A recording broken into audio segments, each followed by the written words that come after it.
orar com calma.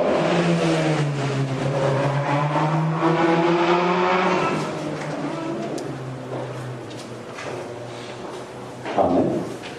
Diz assim, em 2 Tessalonicenses capítulo 1, verso 3: sempre devemos, irmãos, dar graças a Deus por vós, como é justo, porque a vossa fé cresce muitíssimo, e o amor de cada um de vós transborda de uns para com os outros, de maneira que nós mesmos nos gloriamos de vós nas igrejas de Deus, por causa da vossa constância e fé em todas as perseguições e aflições que suportais, o que é prova clara do justo juízo de Deus, para que sejais havidos por dignos do reino de Deus, pelo qual também padeceis. Verso 6: se de fato é justo diante de Deus que ele dê em paga tribulação aos que vos atribulam, e a vós que sois atribulados, alívio, juntamente conosco, quando do céu se manifestar o Senhor Jesus com os anjos do seu poder em chama de fogo, e tomar vingança dos que não conhecem a Deus e dos que não obedecem ao Evangelho de nosso Senhor Jesus, os quais sofrerão como castigo a perdição eterna, banidos da face do Senhor e da glória do seu poder, quando naquele dia ele vier para ser glorificado nos seus santos e para ser admirado em todos os que tiverem crido, porquanto o nosso testemunho foi crido entre vós. Verso 11 e 12. Pelo que também rogamos sempre por vós, para que o nosso Deus vos faça dignos da sua vocação e cumpra com poder todo o desejo de bondade e toda obra de fé, para que o nome de nosso Senhor Jesus seja glorificado em vós e vós nele, segundo a graça de nosso Deus e do Senhor Jesus Cristo. Amém? Podemos assentar.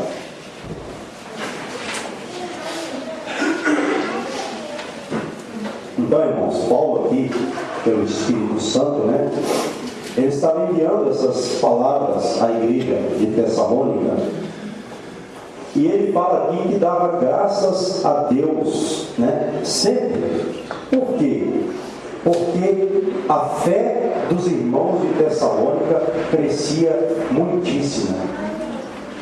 Então, quer dizer, é algo, irmãos, que nós temos que glorificar a Deus por isso, agradecer a Deus por isso, quando a fé dos irmãos cresce.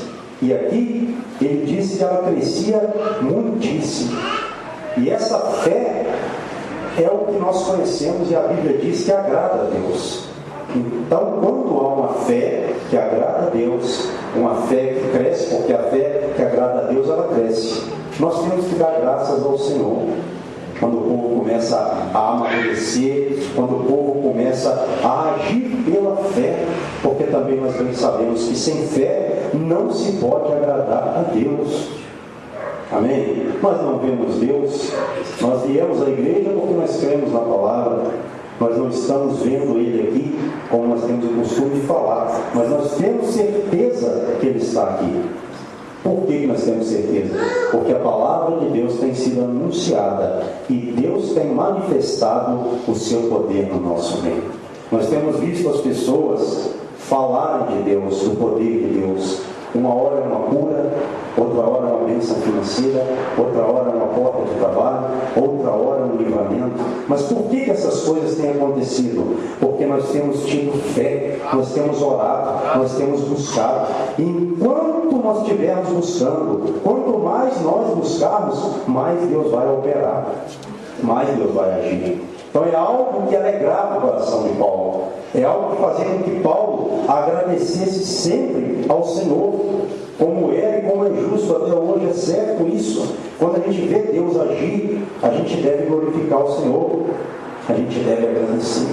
Quando eu vejo Deus na vida do meu irmão, quando eu vejo que aquele irmão tem tido fé, ao longo de uma jornada, ele de repente passou por muitos momentos difíceis, mas quando Deus começa também a honrá-lo por meio de sua fé, nós devemos dar graças a Deus, porque a minha vitória é a vitória dos irmãos, e a vitória dos irmãos é a minha, e por isso eu glorifico a Deus quando os irmãos testemunham de que Deus está operando. Então não pare de orar, não pare de clamar. Talvez você está passando por momentos difíceis, talvez você está passando por momentos complicados, como a igreja de Tessalônica também estava. Mas a Bíblia fala que ao invés deles recuarem, eles continuavam crescendo na fé, e o amor deles aumentava, transbordava de uns para os outros. Coisa maravilhosa. Nós fomos chamados também para crescermos na fé e no amor. E esse amor tem que aumentar, não pode diminuir, porque um sinal de que eu amo a Deus é quando também estou amando meus irmãos. Um sinal de que eu amo a obra de Deus é quando eu estou amando com meus irmãos. Esse é o maior sinal na vida de um cristão, quando o amor no coração dele transborda de um para com o outro.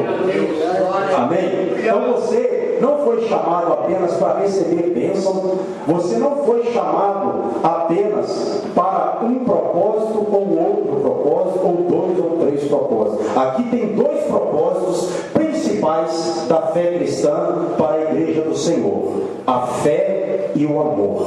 Então um cristão que quer ser abençoado, ele tem que ter fé, ele tem que ter amor. E não é ter fé num momento natural e normal, não. Ter fé num momento difícil, naquele momento que as coisas estão complicadas, mas você acredita, você exercita a sua fé. Por quê? Porque você sabe que Deus vai te responder. Você não vai ficar toda a vida clamando, você não clama, você não serve a um Deus que não existe. Deus tem sentimento, e quando você começa a viver a sua fé, você começa a alcançar o coração de Deus, e isso é um sinal também de que Deus vai te responder, de que Deus vai te abençoar. Então, ame o seu irmão, nas suas orações, na sua vida, sempre pense nos seus irmãos, porque isso é claro na Bíblia Sagrada para nós. Às vezes eu vejo algumas pessoas, pastor, está acontecendo isso na minha vida, fala de muitas coisas, mas não fala sobre o amor, aquilo que deveria falar, porque no versículo aqui de número 4, olha só o que ele diz: de maneira que nós mesmos, o apóstolo Paulo falando, gloriamos de vós nas igrejas de Deus, por causa da vossa constância em fé, em todas as perseguições e aflições que suportais. Quer dizer, por onde Paulo passava, nas igrejas que ele ia, ele falava da constância e da fé dos irmãos de Tessalônica. Aquilo era algo tão assim evidente, era algo tão forte, que Paulo não tinha como não falar deles como um exemplo de fé para os demais irmãos. Ou seja, eles estavam sendo perseguidos e afligidos, mas eles continuavam, eles persistiam, eles insistiam, mesmo debaixo de toda a aflição e perseguição que eles estavam passando. A Bíblia fala que eles suportavam, eles aguentavam, resistiam. Então, o crente tem que suportar. Qual crente que eu estou falando aqui? O crente que tem discernimento de Deus. O crente tem que suportar, ele tem que aguentar, ele tem que resistir. Mas você entenda uma coisa: quando você está caminhando, quando você está na sua vida em momentos difíceis, você está suportando um fardo que parece ser esmagador às vezes, você não aguenta às vezes, você clama ao Senhor, Senhor, eu não sei como estou carregando esse fardo, eu não sei como estou suportando essa situação, porque além de eu suportar tudo isso, eu estou sendo perseguido, eu estou sendo afligido. Mas aí você vai lembrar de que o Senhor é com você, de que Deus gosta de que quando você sofre, você continue persistindo, você continue insistindo, porque a fé verdadeira, ela é assim. ela nos leva a situações difíceis, porque você é crente, você serve a Deus, você vai passar por situações constrangedoras, porque você não pode agir de forma ilegítima, de forma ilegal, porque quem vai te legitimar é o Senhor, quem vai te justificar é o Senhor, é Ele que nos justifica, é Ele que tira o fardo, é Ele que tira a culpa, é Ele que faz de nós pessoas justas diante das outras pessoas lá fora, porque nós servimos ao Senhor. O crente, em muitas vezes, ele não pode se defender, ele não pode se justificar, porque ele já tem um justificador. Qual é o seu justificador? Aquele que morreu por você na cruz do Calvário, aquele que a Bíblia fala que venceu a morte, venceu a angústia, venceu a agonia, venceu as tribulações da cruz. É isso. A igreja de Tessalônica, ela estava suportando porque ela tinha uma visão de Cristo, ela tinha uma visão do servo sofredor, ela sabia que ela estava suportando porque Jesus Cristo estava com ela, Jesus Cristo estava no meio dela, Jesus Cristo estava na vida de todos os irmãos através da pessoa e pela pessoa do Espírito Santo. Amém, irmãos? Verso 5: o que é prova clara do justo juízo de Deus, para que sejais havidos por dignos do reino de Deus, pelo qual também padeceis. Quer dizer, Deus, Ele elaborou tudo assim, a obra dele, o sofrimento, para que através do sofrimento que o cristão passa, do padecimento, porque nós padecemos pelo reino de Deus, nós somos dignos do reino de Deus, merecedores. A palavra digno significa merecedor. Então, quando você passa pelas suas lutas, pelas suas aflições, quando você passa pelas suas dificuldades e não afasta-se do Senhor, e não aparta-se do Senhor, e não larga a sua cruz, e não desaponta Jesus, e não envergonha o Senhor, sabe o que acontece? Naquele momento, Deus está te tornando digno do reino de Deus. Amém? Eu não estou falando aqui agora, preste atenção, de uma bênção terrena. Vem também. Agora estou falando da maior bênção que nós recebemos, da maior herança que nós recebemos, da nossa grande chamada, da nossa grande vocação para a nossa salvação. Então, quando você resiste, quando você, embora às vezes tremendo, porque a gente às vezes treme, a gente sente angústia, a gente sente aflição, mas quando você suporta com o seu Senhor, Ele vai ali legalizando, vai carimbando a sua salvação. Então é algo que a igreja não pode perder. Nós não podemos perder de vista o nosso alvo maior, que é a nossa salvação. Porque às vezes o crente pensa assim: nossa, eu estou com tanta luta que parece que não vai passar, por que a minha vida não melhora? Calma. Jesus Cristo também passou por muitas aflições, e Ele disse que nós passaríamos. Agora tem um detalhe: a sua aflição vai passar, a terra vai passar, a sua família física vai passar, tudo que você tem nessa terra aqui vai passar. Só uma coisa que não vai passar: a sua fé que você tem no seu Deus para a sua salvação, a sua vocação. Entenda isso. Todos nós fomos vocacionados e chamados para a salvação.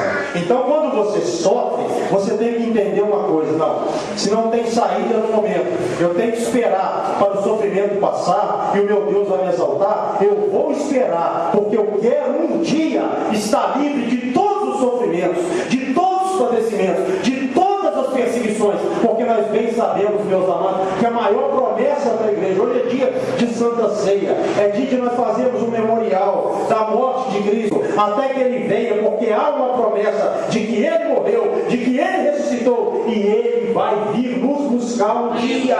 Então não perca de vista essa promessa. Tem pessoas que estão se afadigando, estão se apartando, estão dando ouvido para demônios, para pessoas que não têm o Espírito Santo, estão se afastando falando da fé. A fé não é um negócio, a fé não é um comércio. Só através da fé verdadeira que nós alcançamos a nossa salvação. Então não deixe ninguém roubar de você, porque o diabo é ladrão, o diabo usa pessoas, ele tenta tirar da sua mente às vezes o temor, ele tenta te tirar da igreja, ele tenta falar, às vezes ele fala na memória da pessoa, ele lança os dardos, os pensamentos inflamados, dizendo para você, às vezes que você não vai conseguir, que você é um fracassado, que você é um derrotado, mas Deus não tem nada a ver com o seu passado, Ele tem a ver com o seu presente. Ele te chamou para ser vitorioso, Ele te chamou para te erguer, para te levantar. Embora as pessoas tentem falar para você que você é um derrotado pelo seu passado, mas Deus muda a sua história.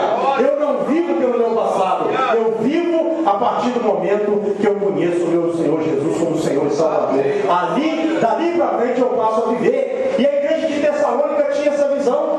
Se você for ler o versículo 6, acompanhe comigo. Versículo 6. Se de fato é justo diante de Deus que Ele dê e pague a tribulação aos que nos atribulam, e a vós que sois atribulados, alívio, juntamente conosco, quando o céu se manifestar, o Senhor Jesus com os anjos do seu poder em chama de fogo, e tomar vingança dos que não conhecem a Deus e dos que não obedecem ao Evangelho de nosso Senhor Jesus, os quais sofrerão como castigo a perdição eterna, banidos da face do Senhor e da glória do seu poder. Amém? Observe bem aqui. Então Deus vai dar a paga tribulação, como fala aqui no versículo de número 6. Ele vai dar a paga tribulação aos que nos atribulam. Quer dizer, há pessoas no planeta Terra que nos atribulam, porque elas não servem ao nosso Senhor, e nós servimos. Então aqui ele fala de duas classes de pessoas, duas categorias de pessoas, os que servem e os que não servem. E nós que servimos, vamos passar tribulações, também provocadas pelos que não servem a Deus. Isso faz parte. Agora a Bíblia fala que Deus vai dar a eles a devida paga, a devida tribulação, né? E nós que servimos ao Senhor, nós receberemos o quê? Alívio, consolo e conforto. Está entendendo? Então aqui ele está falando das pessoas do mundo e das pessoas que servem a Deus. As pessoas que não servem a Deus, elas receberão a devida tribulação como punição, a qual o Senhor tem preparado para elas. E nós seremos consolados pelo Senhor quando Jesus se manifestar com os anjos em chama de fogo, como diz aqui o versículo de número 7. Com os anjos do seu poder em chama de fogo. Quer dizer, essa vinda de Jesus que Paulo fala aqui não é uma vinda apenas para buscar a igreja. Aqui é uma vinda também de punição. Os anjos virão em chama de fogo para punir a terra, punir os que não servem a Deus. E ele fala no versículo 8: aqueles que não conhecem a Deus e os que não obedecem ao Evangelho do Senhor. Mais duas categorias de pessoas: os que não conhecem. Preste bem atenção. As pessoas que não conhecem a Deus receberão o mais duro castigo por Ele. Essas pessoas estão destinadas para a perdição eterna, a condenação eterna. Os que não conhecem a Deus, tanto os que não conhecem quanto os que não querem conhecer. Porque na verdade a pessoa, quando não conhece, é porque ela tem uma predisposição no seu coração a não conhecer o Senhor. Pense comigo, como que Deus vai destruir uma pessoa que não conheceu a Ele? Deus jamais faria isso. Deus dá a possibilidade. Aí Ele estaria se revelando como um Deus de juízo, do carrasco, Ele não é. Quando fala que os que não conhecem, na verdade, é os que não querem conhecer ao Senhor. Então todas as pessoas que não vivem para Deus serão destruídas. Estão reservadas para a perdição eterna. Agora, o que também me chama a atenção é a segunda categoria do versículo 8 aqui. Os que não obedecem. Aqui está um problema. Aqui ele está falando também para cristãos. Aqui já inclui a igreja. Então, nós devemos conhecer, prosseguir em conhecer, como disse o profeta Oséias, e também obedecer. Amém, irmãos? Porque a Bíblia fala também, eu já quero deixar aqui de antemão uma palavra. Eu quero trabalhar por meio das minhas orações, da minha relação com os irmãos, para que isso não ocorra com ninguém aqui. Todavia, a Bíblia fala que quando Cristo vier, uma parte de pessoas que vivem na igreja ficarão para trás. Então, essa é uma preocupação. Qual parte de pessoas é essa? Quais pessoas são essas? As que não obedecem ao Evangelho. Então, uma coisa é conhecer o Senhor e a outra também é obedecer. Se eu não obedeço a Deus, eu não vou ser salvo. Não adianta, irmãos. Tudo que a gente faz em oculto, naquele dia será revelado. Então essa é uma questão. Não adianta eu esconder de Deus. Não adianta eu querer fazer uma coisa errada e pensar assim, mas não tem como ninguém saber disso. Deus sabe. E um outro problema, o diabo também. E o diabo não brinca. Deus também não brinca. Então, quando Deus estiver nos falando, quando nós estivermos lendo a palavra, ouvindo, estudando a palavra, e com certeza é assim que Deus nos fala, vamos obedecer a palavra de Deus. Por quê? Se nós obedecermos, nós teremos o que quando Jesus vier? Alívio, consolo. Agora, quem não obedece, quem não vive a sua vida cristã conforme a Bíblia fala, vai ficar para trás e vai ser destinado à perdição, à condenação eterna. Então vigie. Você está na igreja, é uma bênção. Nós estamos na igreja. Essa mensagem é para todos nós. Então nós devemos obedecer ao Senhor. É uma palavra-chave do Novo Testamento. Obediência. Obedeça a Deus. Não deixe nada tirar da sua vida o temor de Deus. Quando vier alguma coisa para comprometer a sua salvação, você repreenda aquilo ali, você rejeite aquilo ali. Por quê? Porque você está fazendo uma obra para que quando Jesus Cristo se manifestar, você receber o consolo, o alívio eterno. Aí não vai ter mais perseguição, aí não vai ter mais tribulação, aí não vai ter mais luta. Por quê? Quando Ele vier, é o dia que vai acabar as perseguições e as aflições, as quais também estavam passando aqui, estava passando a igreja de Tessalônica. Então você tem que entender uma coisa. Eu estou esperando o que de Deus? Uma casa? Eu estou esperando de Deus uma cura? Isso tudo é algo que nós podemos esperar e devemos orar por isso, caso nós precisemos e entendamos isso. Todavia, nós devemos estar sempre esperando a nossa salvação. A Bíblia fala que Jesus Cristo, Ele não avisou a hora que iria vir, até porque nem Ele sabe o momento em que Ele vai vir nos buscar. E isso vai ser rápido. E naquele momento que Ele vier, não vai ter como comer, não vai ter como orar, não vai ter como se arrepender, porque vai ser rápido, como um relâmpago. Vai ser algo descrito pela Bíblia, de acordo com várias passagens, que não vai dar tempo da gente se arrumar. Amém? De nós nos arrumarmos para aquele dia. Então, de que forma eu vou estar preparado e arrumando? Você estando presente na casa de Deus, você estando alinhado com a palavra de Deus, você está lá no seu serviço, você é um servo que dá testemunho, você está lá no escondido, lá no seu banheiro, lá no seu quarto, aonde ninguém te vê, você teme a Deus ali, porque sabe você que Deus está te vendo e você está vivendo uma vida não apenas para servir ao Senhor nesta terra, mas para ser levado dessa terra e para subir para a glória do Senhor e receber um alívio das suas aflições. Lá você não vai chorar, lá você não vai sentir dor, lá não vai ter perseguidor, lá não vai ter demônio, porque lá só vão entrar os santos do Senhor que foram remidos e perdoados por Ele, aqueles que tiveram sangue purificador em suas vidas. Amém, amados? Então, não abra mão da sua salvação. Pessoas estão abrindo mão. Eu tenho visto pessoas às vezes falam durante um tempo conversando e não falam sobre a salvação.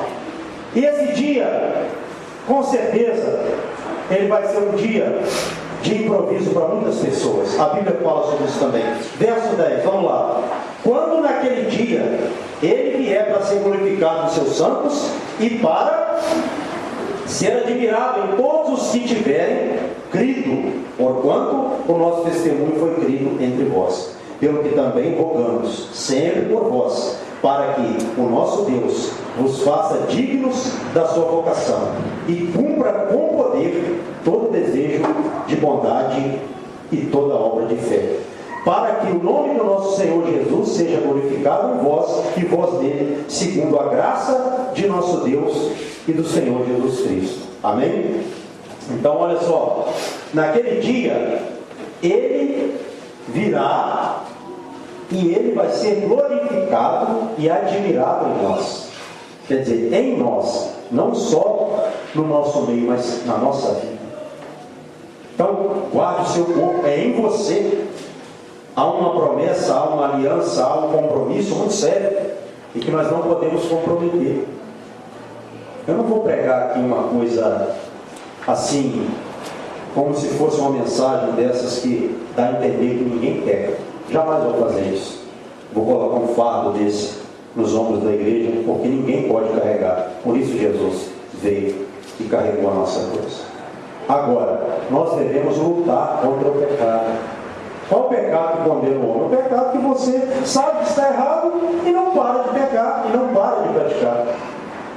Esse é o pecado que condena. Mas o pecado que você resiste, que você luta contra ele, com certeza, através da sua fé e do sangue de Cristo, você irá vencer. Então, todas as vezes que o pecado se manifestar, resista. Senhor, nas suas orações, estou vendo que eu tenho falhas, eu preciso de ganhar mais resistência, me ajuda. Mas procura também ler a Bíblia, procura estar na igreja, eu estou falando ore. Nos momentos que você pode estar com o Senhor, se apegue, se ajude a Ele, porque senão você vai ficar fraco. Hoje, na escola dominical, tivemos aqui um número reduzido, com um tema tão interessante que eu falei, servir ao Senhor. Então, se você puder vir à escola dominical, venha.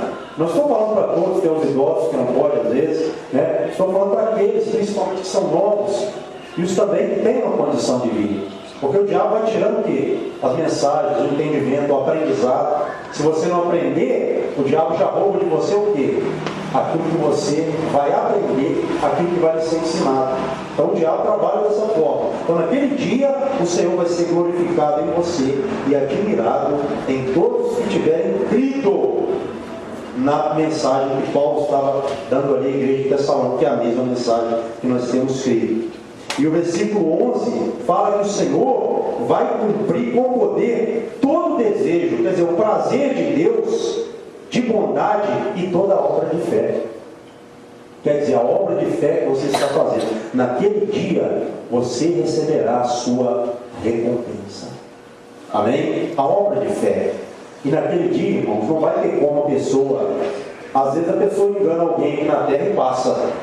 Porque para o interior, a mente do homem, ninguém pode entrar lá dentro e ver, só Deus. Mas naquele dia, se a pessoa tiver com a mente cauterizada e viver assim, morrer assim, ela não vai passar, né? Aí a obra de fé, o desejo, o prazer de Deus de cumprir, de salvar, não vai ser realizado na vida daqueles que conviveram, relacionaram com o pecado e aceitaram o pecado. Então entenda isso. Versículo de número 12. Para que o nome do nosso Senhor Jesus Cristo seja glorificado em vós e vós nele, segundo a graça de nosso Deus e do nosso Senhor Jesus Cristo. Amém? Então, isso vai acontecer. Ele vai ser glorificado em nós e nós nele. Ou seja, nós temos um pacto, uma aliança com o Senhor, que não pode ser comprometida, caso nós queiramos que Ele naquele dia seja glorificado em nós e nós nele. Tenha uma visão espiritual. Não deixe de ter a visão espiritual. Não se esconda do Senhor. Se encaminhe para o Senhor. Amém? Vá ao encontro do Senhor. Não vá de encontro, não choque com Deus, não. Porque aqueles que se chocarem com Deus, vão ser destruídos pelo Senhor. Aqueles que não obedecem, aqueles que não conhecem, vão ser destruídos. A promessa para o mundo é de destruição, ira de Deus, e para os que creem, salvação. Amém? Abra sua Bíblia agora em 2 Coríntios, capítulo 11, 1 Coríntios 11, o texto da Santa Ceia. Existem outros, mas esse aqui é o mais lido, versículo 23 em diante. Amém? 2 Coríntios, 1 Coríntios 11, melhor dizendo, versículo 23 em diante. Capítulo 11 de 1 Carta aos Coríntios, versículo 23 em diante, diz assim: porque eu recebi do Senhor o que também vos entreguei, que o Senhor Jesus, na noite em que foi traído, tomou o pão e, havendo dado graças ao partiu, disse: isto é o meu corpo que é por vós, fazei isto em memória de mim.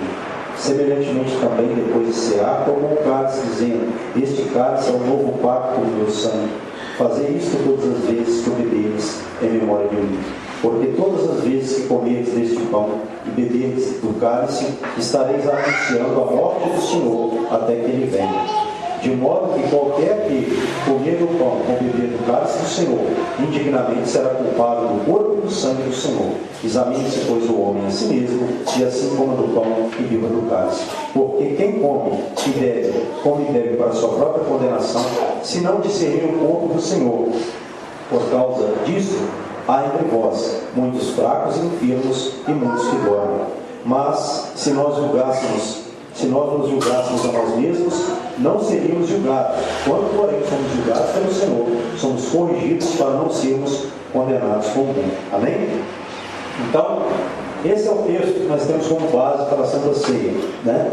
Não é o último, mas é talvez o mais completo.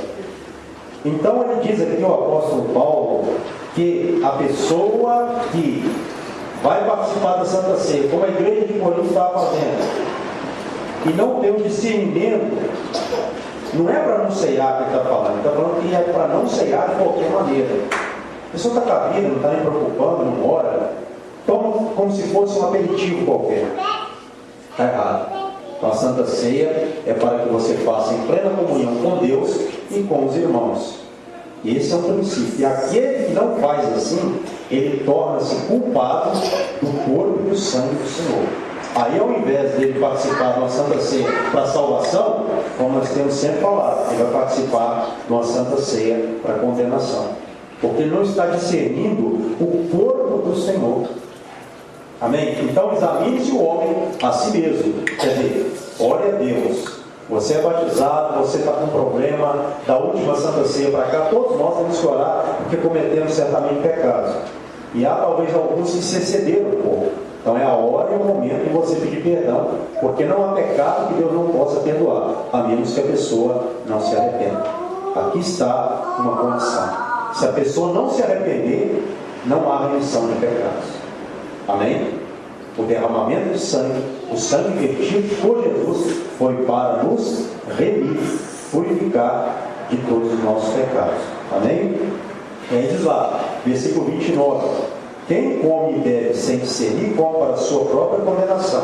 E havia nesta igreja muitos fracos, enfermos e muitos morrendo.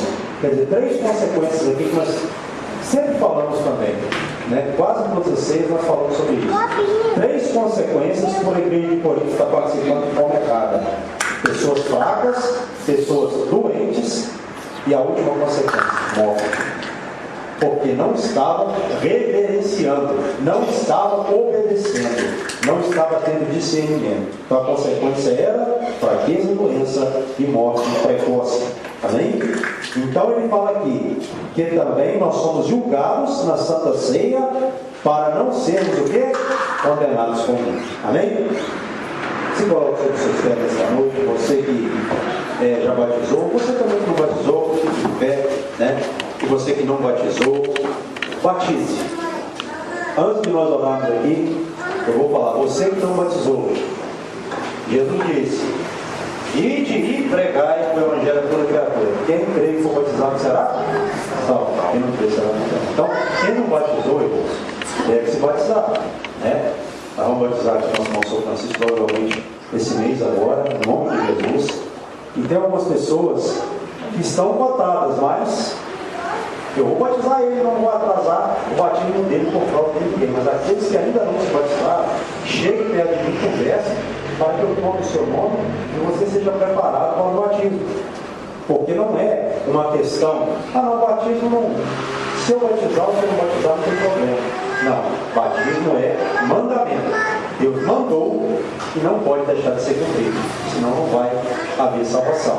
É o que a Bíblia nos fala. Então você que ainda não batizou, pense e ore, não tenha dúvida que é um mandamento para a nossa salvação. Amém? Vamos orar.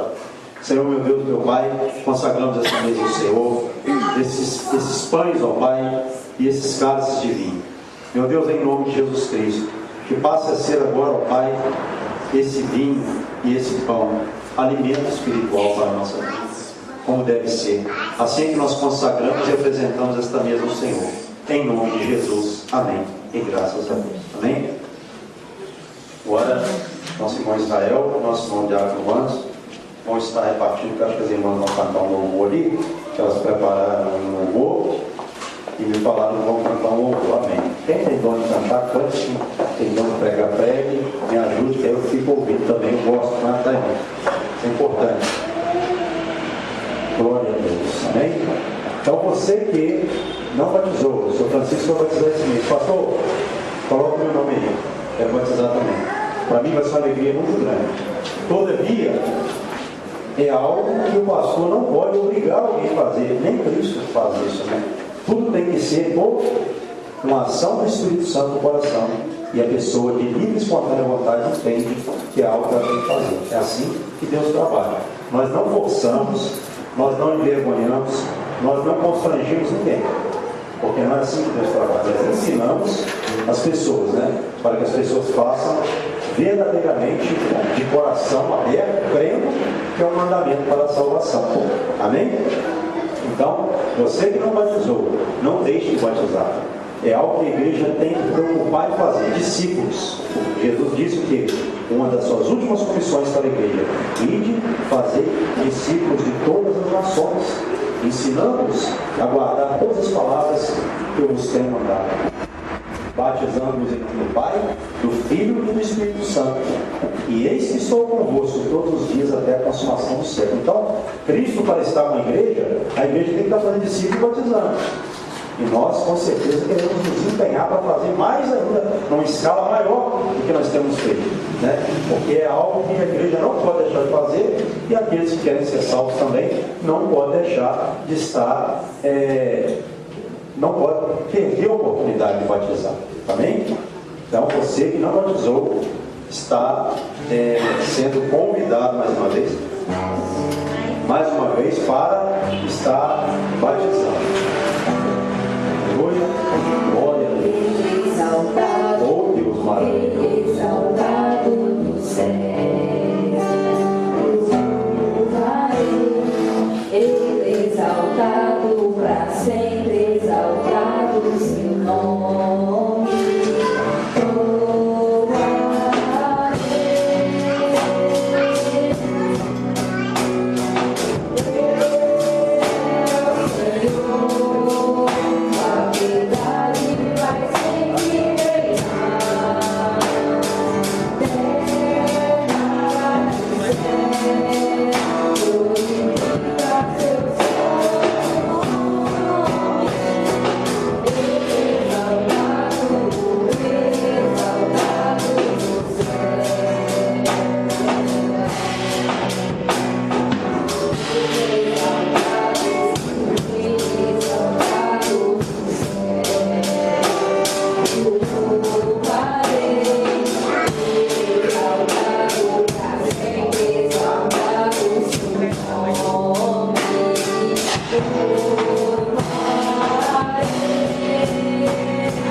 Amém? Você que está com o pão e o cálice, pode orar, começar a fazer sua oração particular. Vamos orar agora, pedindo perdão. Não tem pecado que Cristo não possa te perdoar, nem te purificar dele, a menos que você não peça perdão. Então, peça perdão para que você torne-se apto a cear. Amém? Senhor Deus e Pai, eu aqui juntamente com meus irmãos, ó Pai, entendendo a Tua palavra, Paulo ali, ele disse que nós deveríamos examinar a nós mesmos e depois comer do pão e beber do cálice. Deus, em nome de Jesus Cristo, eu aqui peço perdão, ó Pai, de pecados que eu cometi contra o Senhor, contra os meus irmãos. Às vezes, ó Pai, os pecados de pensamentos, ó Pai, com os quais às vezes nós pensamos, pensamentos, ó Pai, lançados pelo adversário, da carne, ó Pai, que às vezes sobe a nossa mente, mas nós devemos repreender. Porque é algo que nós sempre precisaremos de estar repreendendo, é os pecados da carne, pelos quais também o adversário opera. Por isso que nós ceiamos, não tem como a gente fazer uma oração, ser perdoado e depois ficarmos purificados para sempre. Nós ficamos purificados daqueles pecados, mas certamente cometeremos outros pecados, por tentações, outros também obra da carne, meios pelos quais o adversário atua. Mas para isso nós estamos aqui, Senhor, para pedirmos perdão, a purificação que vem ao Pai pelo sangue do Cordeiro, que tira e purifica ao Pai os nossos pecados. O Cordeiro que tira o pecado do mundo. Jesus Cristo veio para tirar os nossos pecados, para nos perdoar, para nos, ó Pai, remir, para nos salvar. Assim, meu Deus, eu peço-te perdão, fazendo, ó Pai, aqui uma reflexão da minha vida, reconhecendo que sou pecador, como também meus irmãos e todos os irmãos que estão espalhados pelo planeta Terra, ceando também neste momento como nós, entendendo, ó Pai, que nós somos limitados, que nós somos seres humanos, falhos, mas o Senhor tem aperfeiçoado em nós a obra de fé, a obra salvadora. Ó Deus e Pai, em nome do Cristo, o qual foi enviado, perdoe-me, Senhor, de todos, como disse também Davi, até mesmo, ó Pai, daqueles que possivelmente eu me esqueci, que o Senhor venha me perdoar, porque eu sei, ó Pai, que é através do sangue, da purificação e da aflição, que nós teremos acesso à salvação. Assim, Deus, que o Senhor possa estar neste julgamento da igreja, absolvendo todos aqui, ó Pai, de todo e qualquer tipo de condenação com a qual o pecado do diabo possa estar tentando nos condenar. Em nome de Jesus Cristo, que o sangue de Jesus purifique-nos mais uma vez nesta noite de todos os pecados. Amém e glória a Deus. Amém? Quem orou com fé, erga o seu pedaço de pão para o céu e diga assim: Senhor Deus, eu lhe agradeço pelo Senhor ter enviado teu Filho para padecer na sua carne por nós. E agora nós vamos comer este pedaço de pão que simboliza o corpo de Cristo para a nossa salvação. Assim nós te agradecemos, em nome de Jesus. Amém. Com o nome do Pai, vamos orar.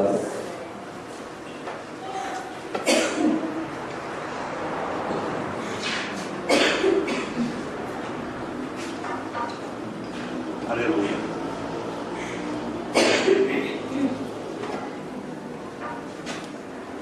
Agora você que comeu pão, saia do seu lugar, troque o cálice com seu irmão. Um diga assim, ó, eu renovo a minha aliança com o irmão. O outro diga amém, diga amém.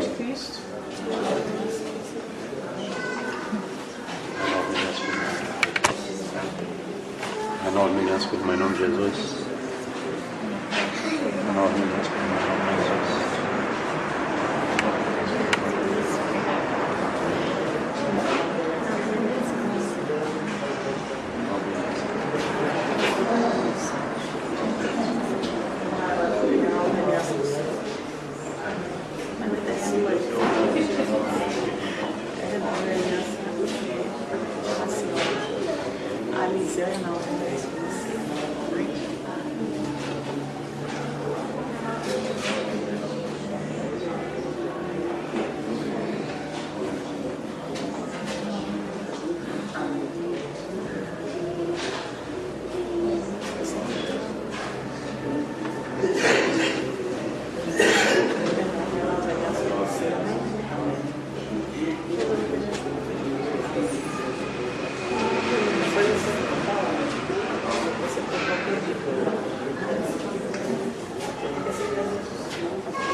Deus. Vamos estar trocando de casa, você pode ficar tranquilo. Irmãos, por quê? Às vezes a pessoa pensa assim, que isso não tem na Bíblia, não. Mas tem coisas que você tem que ter discernimento, né? Por exemplo, a igreja de Corinto, ela estava não considerando uns aos outros, estava havendo divisão, dissensão na ceia. Então, Santa Ceia, de acordo com o texto da igreja de Corinto, é também comunhão com Deus e com os irmãos. A gente troca o cálice num gesto, num ato de quê? Meu irmão, eu não tenho barreiras com você. E se tiver, está caindo por terra naquele momento, você está renovando a sua aliança com o seu irmão. Entendeu? Então é uma coisa que parece que não tem nada a ver, não está na Bíblia, mas está, né, na Bíblia assim, de alguma forma, né? Erga o seu cálice para o céu e diga assim: Senhor Deus, eu lhe agradeço pelo Senhor ter enviado teu Filho para verter o sangue na cruz do Calvário para a remissão dos nossos pecados. Em nome de Jesus. Amém. Quem orou com fé, pelo cálice.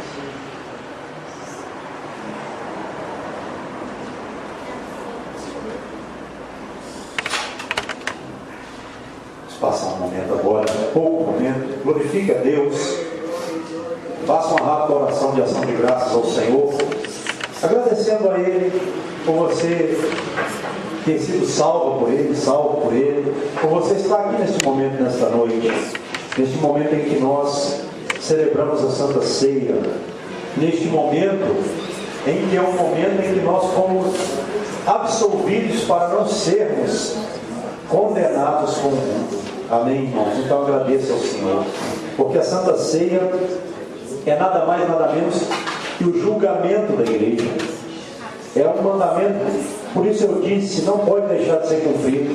É um momento pelo qual você é julgado e também absolvido e perdoado. Amém? Senhor, meu Deus e meu Pai, nós como igreja do Senhor nesta noite, lhe agradecemos mais uma vez, porque entendemos, meu Pai, que o Senhor, numa obra, ó Pai, de maior amor para com a humanidade, para com a igreja, para com aqueles que ouvem a Tua palavra, enviou Teu Filho para morrer na cruz do Calvário, para verter o Seu sangue por nós. Ó Deus e Pai, nós Te agradecemos, nós Te louvamos, nós Te exaltamos, ó Pai, porque esse momento, ó Pai, para nós, este momento ele é importante, ele é fundamental, ele é um momento, ó Pai, em que o mundo não pode participar, porque o mundo não tem Cristo e não quer ter, mas nós, ó Pai, como igreja do Senhor, nós participamos agora do momento em que nós somos, ó Pai, perdoados dos nossos pecados, do momento, ó Pai, que o fardo é tirado de nós, e é concedido a nós um alívio, Pai, uma tranquilidade, para que nós possamos entender que o Senhor está conosco, o Senhor se faz presente, e o Senhor disse que nós deveríamos fazer isso, até que Ele venha nos buscar.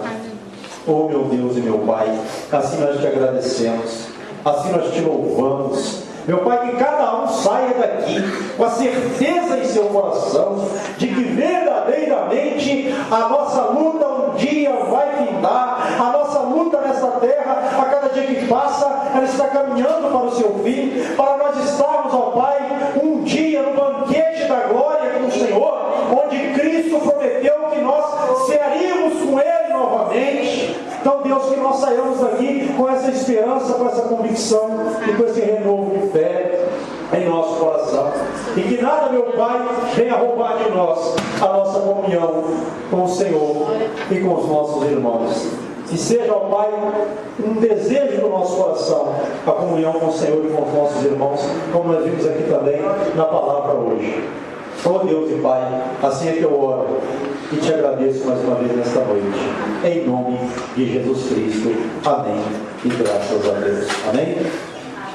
Irmãos, nós temos falado aqui sobre todo o tempo de culto. Raramente eu não falo, só quando eu esqueço, acontece coisas do tipo, que nós devemos estar presentes na igreja. Você que pode, o seu compromisso com o Senhor. Muitas vezes acontece de uma pessoa não receber a bênção no tempo que Deus determinou, porque aquela pessoa tem sido falha no seu compromisso com o Senhor. E isso com certeza atrasa assim, a bênção da pessoa. Então você que pode estar na igreja, nos dias de culto, não faça compromisso. Se você talvez não tenha tido esse cuidado, passe a ter, e você vai ver como a sua vida vai melhorar. Como você vai ter um discernimento diferente, mais adequado, mais objetivo. E você vai sentir Deus de uma forma diferente. Porque a palavra, o Evangelho, também é compromisso. De acordo com a Bíblia, Deus tem compromisso com quem tem compromisso com Ele. Então, no dia de compromisso, no dia de culto, não faça compromisso com ninguém. A menos que não haja condições. A gente sabe, tem pessoas que às vezes estão trabalhando, estudando, pode diferente. Não estou falando disso. Estou falando naquilo que você pode estar na igreja, esteja, não troque o seu compromisso da igreja com o corpo de Cristo por nada. Porque esse é um compromisso não apenas com os irmãos, é um compromisso em primeiro lugar com Deus. Amém? Então, terça-feira tem culto, quinta-feira, sábado tem culto de jogos às 19h30, domingo a escola bíblica dominical às 9 da manhã, provavelmente até às 10h30, às vezes nós acabamos um pouquinho mais cedo, né? De acordo com cada estudo, e o culto de louvor e oração à noite. Então, se você for analisar, é pouco tempo para nós passarmos com o Senhor. Então não diminua, não desfaça, não desvalorize esse tempo, porque com certeza ele é precioso para Deus e para nós também. Amém? Faça assim com as suas mãos em forma de concha. Meu Deus e meu Pai, assim eu abençoo a cada irmão que aqui veio nesta noite, com teu amor, com a tua graça, a graça do Filho e a suave e doce consolação, meu Pai, do Divino Espírito Santo que tem nos consolado de todas as tristezas. E eu creio, ó Pai, que há de continuar nos consolando até aquele dia em que o Senhor virá nos buscar em Cristo Jesus. Amém e graças a Deus. Que as palmas louvem a Deus mais uma vez. Amanhã tem culto do lar. Onde é? Porque às vezes perde alguém onde alguém mora, fica mais fácil. Então nós vamos sair da porta da igreja às 19h da noite. A gente espera um pouco, até 19h20. Então, venha você que pode para o culto no lar. Não vai embora sem dar a paz do Senhor para o seu irmão que está do seu lado. Que Deus os abençoe. Amém?